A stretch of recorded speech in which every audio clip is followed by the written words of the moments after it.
Hello, I'm Patrick Cullinan. I'm a student at the Polis Institute, and I'm here today to interview Teresa Irizo, co-author with Guillermo Dillon of Polis's latest publication, Teaching Living Latin. Teresa, thank you for being here today, Thank you for having me. and thank you for writing this excellent book. Just to begin with, before we talk about the new book and Unos Dos Tres, I'd like you to tell me a little bit about yourself and your journey in teaching languages. Yeah. So, well, actually, my journey is very much tied up to the Polis Institute because I actually started here as a student. I was fed up learning Arabic through traditional methodologies, and I discovered that Polis actually had a program that taught spoken Arabic, and that was very innovative at the time. So I decided to come here to continue my journey in Arabic. And what I didn't manage in 6 years, which was to speak the language, I got to do it here in just 4 months. Wow. So it kind of like brought something in me, and I was like, "Oh, what is here? Like, what is this method? What does it bring that is so different from what we can see in other places?" And I through that I kind of like got into research on teaching methodology, and particularly on the Polis method.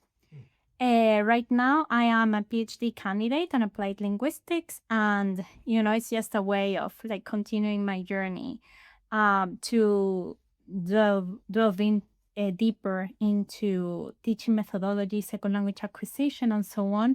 And part of it, like this book, is part of a result of that journey that is still ongoing, and hopefully for many more years to come.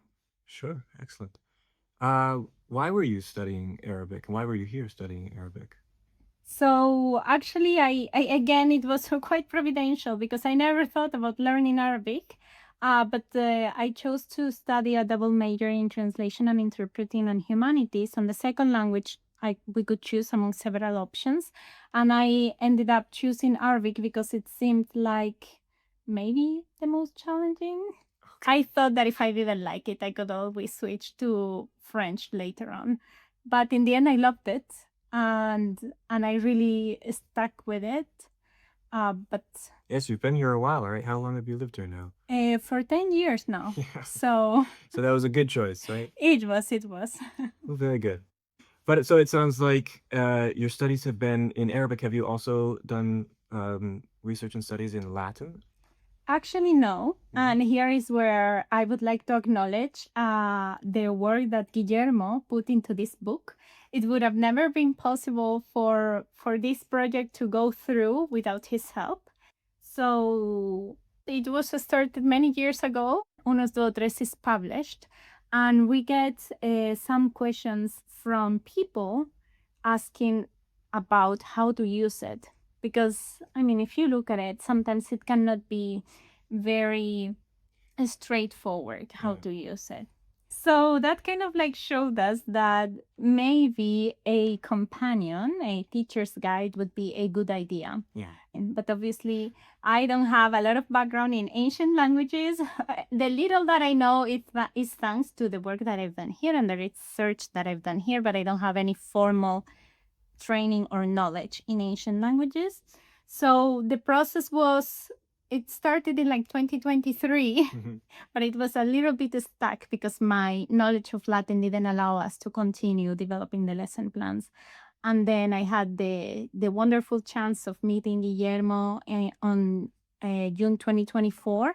And then he became involved in the project, and he brought all his experience as a Latin teacher, having implemented Unos Dos Tres in the classroom, and so on. And thanks to that, we managed to actually bring my knowledge of the teaching methodology and the Polis method and his experience teaching Latin and working directly with Unos Dos Tres in order to create the teacher's guide, the companion to Unos Dos Tres. Well, it sounds like the two of you kind of bring theory and practice together with you having a grasp and research in the theory and Guillermo in the practice of teaching Latin.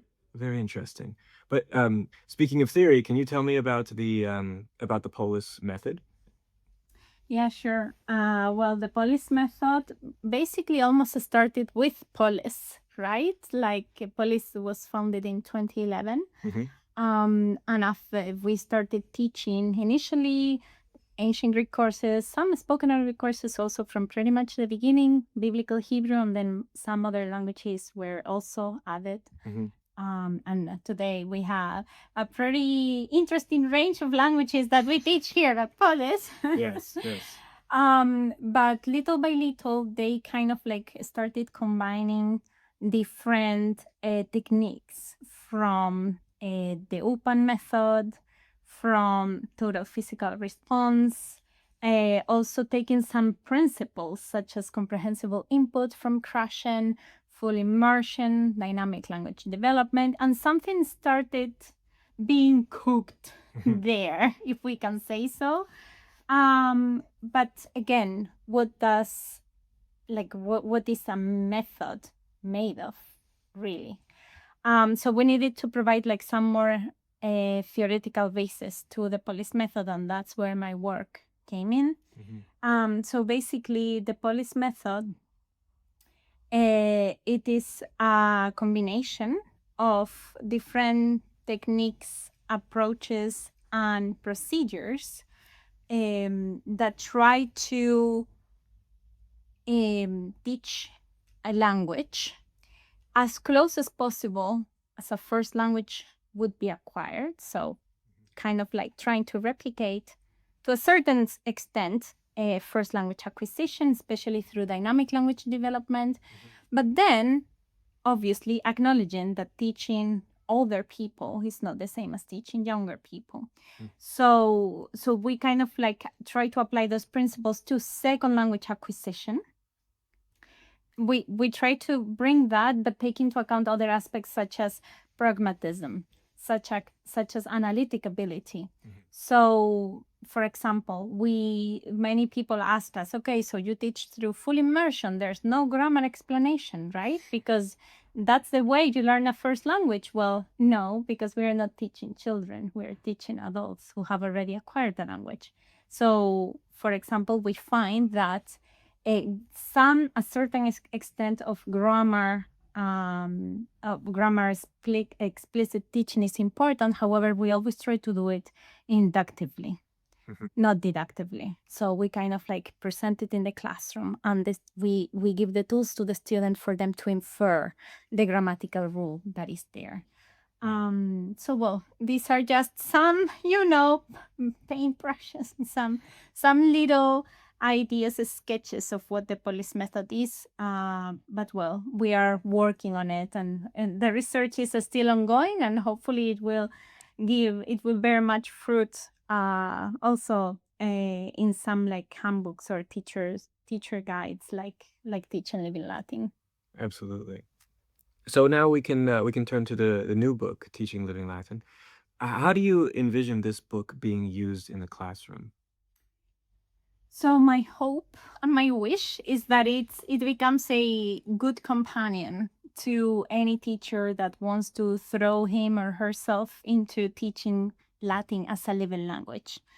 That is the real goal. We really believe that learning a language in the language helps not only with the fluency and with the production, but also with the connection with the text. Because once you are surrounded by the context and you are using the language constantly, getting to actually understand texts and the culture even and so on becomes much easier, and I would dare say much more enjoyable. Yes. So we wish that this book will actually help the teachers work with unos, dos, tres. Will tell them which additional activities they need to prepare for it to be successful, so that they can also devote more time to their own linguistic skills. Because obviously, the goal, the ideal, is to teach with unos, dos, tres in Latin, and that we really put a very strong emphasis on on the teacher's guide on teaching living Latin, on the fact that the teacher should speak Latin at least 95% of the time, if not 100%. Does the teacher need to be fluent in Latin to use the book? So actually, the teacher doesn't need to be fluent at the time of starting necessarily, because it starts from a very basic point. However, obviously, the more fluency the teacher has, the better it will be. Because as we say, we propose, we really want to encourage teachers to actually teach with unos, duo, tres fully in Latin.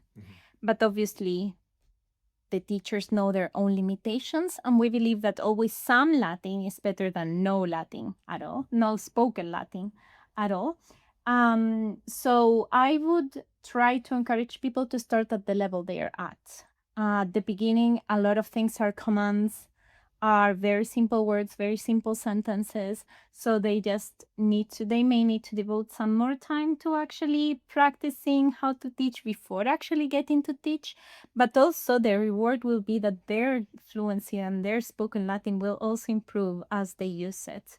In any case, the ideal goal is for the teacher to actually become fluent in Latin if they are not yet fluent. And we also hope and wish that this book will help them achieve that goal. So it can definitely also be used as a support from regular traditional teaching, and also as a way to hopefully boost motivation, because sometimes it can become repetitive or boring to learn any language, really, but particularly ancient languages through traditional methodologies. So it can certainly be used as a support from more regular textbooks. Yes, I'll tell you, I've been studying Latin for 10 years now in high school and college and since then. And when I was going through this book, what struck me in particular was how much fun it would be to, as a student, to be doing these lessons. I did, for the record, like my Latin teacher in high school, but we did spend quite a lot of time seated and translating. But quite a lot of what this teacher's guide recommends are activities among the students, games, and such things which would make the classroom experience much more lively, which for a high schooler, of course, is necessary. Yeah, well, I would have to say that both Guillermo and I actually have experience teaching high schoolers and middle schoolers. In my case, I was teaching Spanish, and many of the games and activities that appear here are also from my own teaching experience, and obviously also Guillermo's. And it makes a world of a difference, when you see your students having fun. This has two positive aspects. One is the most obvious one, which is they will probably learn better because they are enjoying themselves. But secondly, as well, sometimes we need to think that maybe the path of this student will not continue towards Latin or towards Spanish or any other language just because life brings them somewhere else. But the skills and the memories, and therefore the tendency they'll have towards that particular language, will always be positive, which will certainly influence the way they face any other language learning in the future. So I always like to think about that. I don't know if my students in the past will continue on to Spanish, but at least I hope they enjoyed themselves. And if in the future they want to keep learning that language or any other, they will face it with motivation from the beginning. Excellent. Yes, that's a great philosophy. Now, since we're talking about specific lessons in the book, I'd like you to walk me through one of the early lesson plans so that our viewers can get a better understanding of what this book has to offer. Yeah, well, first of all, I'd like to say that every lesson is so it follows very closely the chapters in Unos Duo Tres. So it has 7 chapters following Unos Duo Tres, and every chapter is divided in smaller lessons. Now, we have adapted every lesson to last 1 academic hour, which is basically 45 minutes. But as we explain in the introduction, and I would say the introduction is essential for any teacher to cover. This is mix and match, right? So they actually can adapt it to the length of their classes or whatever. Also, we propose a certain length per activity proposed, but that is done with the assumption that the classes are with 8 adult students. So a very ideal class. Now, a class with more students, with less students, with younger or older, or with more learning difficulties or whatever will have to be adapted. So having said that, as we can see, for example, let's go here to lesson 1.3. The first thing we see, well, it's obviously the title, but we also see the reference pages of Unos do Tres. So in this lesson, we are going to cover pages 16, 17, 19, 20, and 24 to 27 of Unos do Tres. So obviously, the teacher will always need to go to those pages, see what's there, and see what they are going to need to use and what they are going to specifically teach.